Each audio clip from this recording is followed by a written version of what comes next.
Okay, may mudto na usab kanatong tanan Luzon, Visayas, Mindanao. Maayong mudto Philippines, may mudto world, may mudto universe. Ada na punta mga higala dili atong tulumanon sa kahanginan C on A, Catechesis on Air. Og ako lang gihapon kini inyong ubos nga alagad, Reverendo Padre Edwin Academia Acap. Abino adlaw na usab karon nga unsa man tarong adlaw may gala. Adlaw karon nga Miyerkules, pizza 12 na kini sa bulan sa unsa man tarong bulana. Pizza 12 mo may gala dili oy. Pizza 19. Ay. Nawala na ko mga higala sa nawala na ko sa pizza. Kuan tarong adlaw may gala pizza 19 sa bulan sa Agosto. Dili ron pizza 9 peda 12 ha.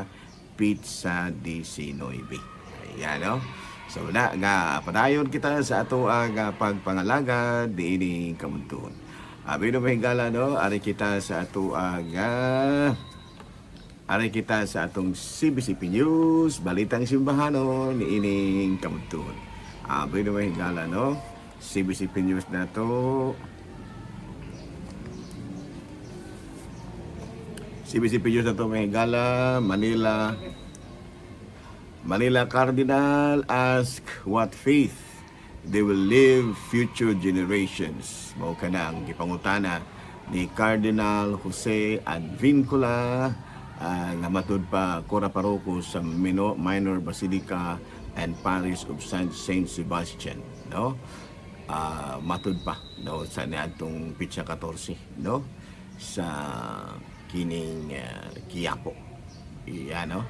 So bana nga nangutana in taon kini si Cardinal Advincula unsa man gyoy inyong maayong ikabilin niining kining sa umbalabot nga mga henerasyon, no?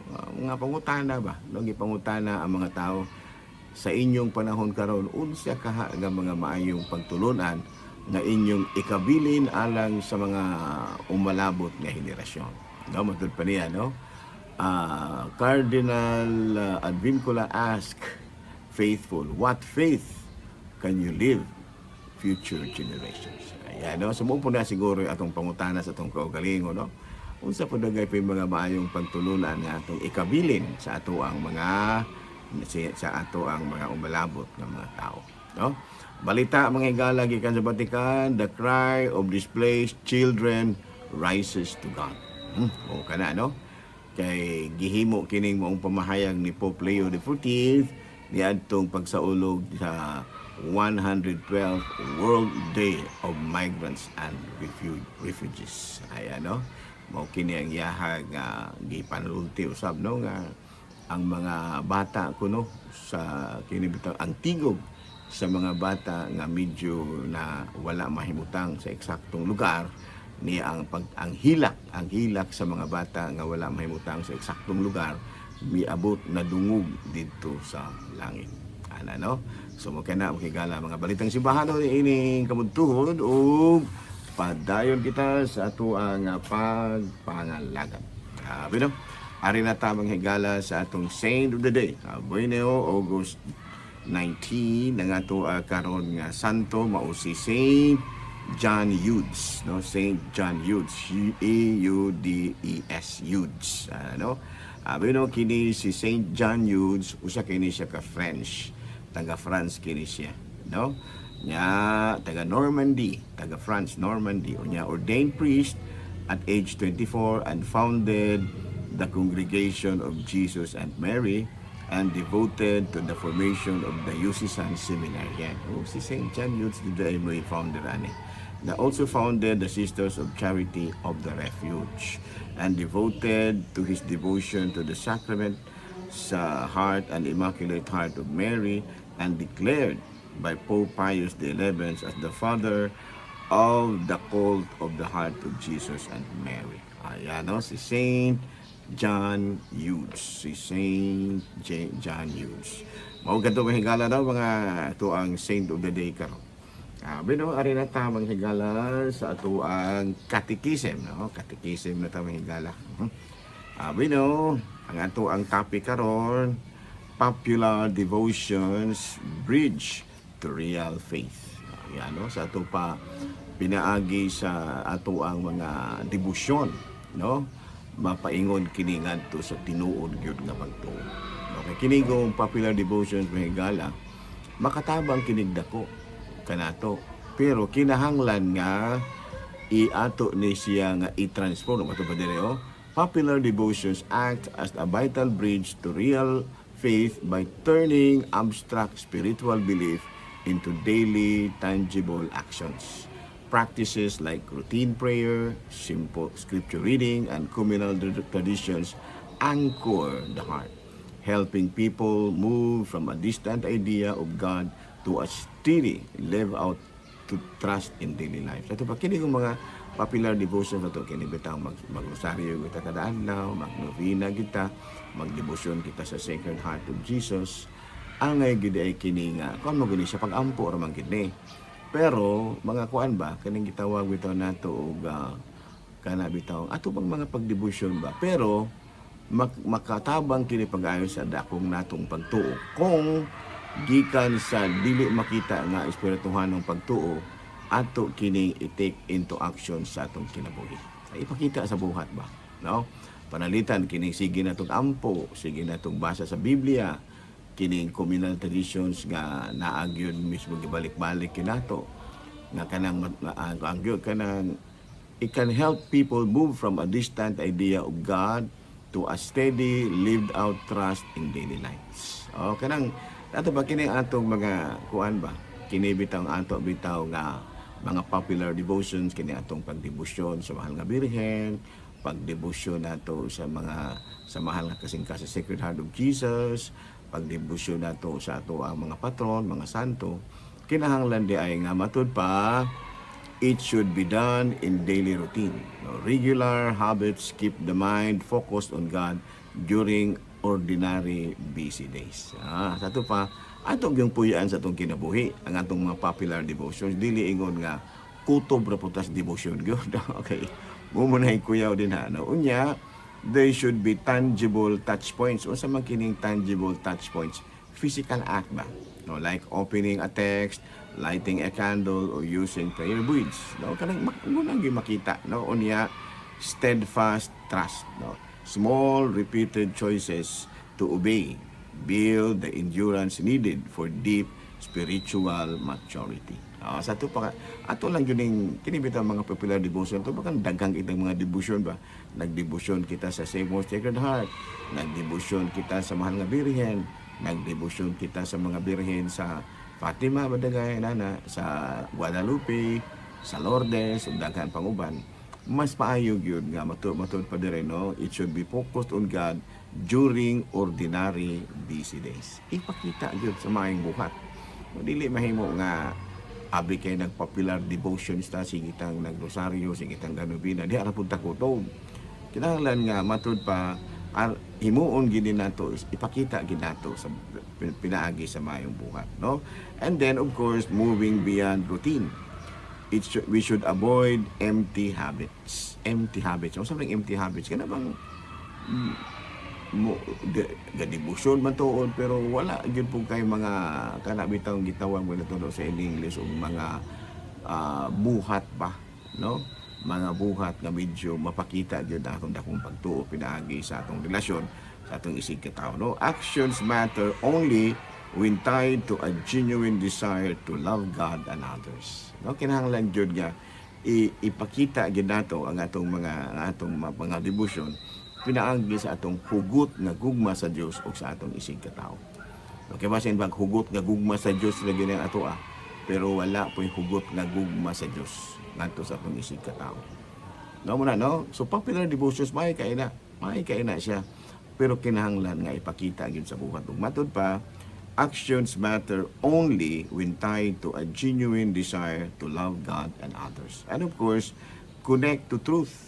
No, anchor personal practice in core teachings and scriptures rather than superstition. Kana bitaw Kanang bitong atong mga gipanghimo sa atong mga debosyon, kinahanglan connected gina siya po sa scriptures. Kanang bitong naapod tabay mga pagtulunan nga makuha nato gikan sa Biblia. Kay kung dili, mura og mabutang ra na siya og patuo-tuo ra. Superstition, no? And the third is, it should engage the heart, no? Let quiet moments of reflections transform your actual choices and character. Kasi ito pa, ang atong mga popular devotions should transform us. No, dili maayo nga nagdebosyon ta sa mahal nga birhen, nagdebosyon ta sa atong mahal nga kasing-kasing si Jesus, nagdebosyon ta sa Senior Santo Niño, nagdebosyon ta sa kini mga birhen sa Lourdes o uban pa. Pero dili gyud makita sa atong mga actual choices and characters. No, kana bang choice nato bitaw nga tabang kita sa atong isig kaingon, naagi nato sa atong kinaiya ang pagkamatinabangon, ingon ni ana, no? Kamo mangbangihatagon kita naagid sa atong kinaiya ang kanang itawag nato pagpakabana para sa uban, mo ginay siya. And by doing so, by so doing, our popular devotions can really bridge us to real salvation. Even no? To real faith and salvation. Wala, no? Sa ito pa, atong paningkamutan ba nga, kanang atong mga devotion, kinahanglan nga, doon nag-isang putana ni ana sa atong mga maayong buhat. No? Matun pa din, no? Actual choices and characters. No? And it can always end up tied to a genuine desire to love God and others. Ayan, no? So, kanang mga popular devotion, maayo kay na. Ang problema lang og dili makita pod sa mga maayong buhat. No? Kana bitong mga kinaiya nga di po maayo. Ako dili man kumingong kinahanglan gyud, pero panay kamutan lang nato. No, dili kita moingon kinahanglan gyud nga magbuutan kita kay nagdebosyon gyud ta. Dili paning kamutan na kay lisod mo pug kaay nang murag di kinahanglan ito pinugsanay ba. We should always be joyful in doing and following teachings of God. No, kinahanglan nga uli payon gyud ta, dili ta ingon nga napugsan ra mo na nga naamo koy giingon sa Biblia mo tuman na lamang ta ani. No? Dili man ta manaway sa uban nga mga relihiyon, pero mamemorize naman na sa mga laing relihiyon, no? Mamemorize naman nila ng Biblia hapit, pero ang problema lang kay murag dili pagyud kaayo bitaw pod ba makita sa binuhatan. No, dili pagyud kay makita sa binuhatan, no? Daghang kay mga ingon ni ana nga halos pamemorize ng Biblia. Pero usahay ang pagsulod naman pod ba ay problema. Kay mo na una usahay niya, wala na rabag itay excuse ana kung na-memorize na nato ang Biblia. Kanya wala na ito matumanan, Diyos. Kaya nakamantay mo ng mga tao nga kusog ka yung memorize ka pang-debate ang pag-memorize. It should not be, so it is not supposed to be like that. Nga ang imuhang pagtanaw sa Biblia, aron magamit nimo para sa pagpaila nga bright ka. Nga Diyos nun, kadili. Ang pagpailani mo na Diyos doon ka kung aduna gyud ka desire to love God and others. Sama sige ingon diri, avoid empty habits. Actions matter only when tied to a genuine desire to love God and others. Ano? Makita gyud sa atong dakong gugma ngadto sa atong sa Dios ug sa atong isig ka tawo. Kung ato nang mahimo makatabang gyud kaayo dako nato ang atong mga popular devotions. Dili ni popular religiosity ha, popular devotions good. Kana bitaw kada adlaw kita ga rosaryo, kada adlaw kita ni simba, ano ba? Kanang deboto jud ka kaayo, deboto jud ka sa mahal nga birhen. Ang tanan kinahanglan nga mo end up jud matud pa in a genuine desire to love God and others. Okay, klaro na na. Dinala sa takutob ha, dinala sa takutob. Kumusta na dahil si Father Darwin Gitgano? Ingig gini si Father Darwin. Ako, fans man jud ko ni Father Darwin. Kay bilib po jud ko nila kay kini sila si, kuan ba? Kining iyahan nila si Brother Paul. Sana Dilema ba na Brother Paul, sa apelyido niya, Brother Paul, Dilema. No? Maayo gini sila. Gigasahan gini sila sa Ginoo na mahimo silang instrumento, no? Kanatong mga Katoliko nga mo ba tagaan gyud sila og kanabitang nagtuo ko nga gitagaan gyud sila kasa nga ang ilang gyud usab nga ikapasabot sa atong mga isig mga kakristyano kung unsa di ay no ang mga pinaka ang mga panlumang ano bang ilang mapamatudan no nga ang atong pagtulon ang Katoliko dili lamang kini hinimo-himo ra kundi binasig ginusab kini sa pagtulunan sa Dios. Okay? So dinili lang sa tagkutob ha. Ako ra gyapon kini yung ubos nga alagad Reverend Padre Edwin Academia akab. Mao na bilet usab kanini ug manalangin kanato ang Dios magkaagahom sa tanan. Amahan, Anak, Espiritu Santo. Good noon, Pilipinas. Salamat.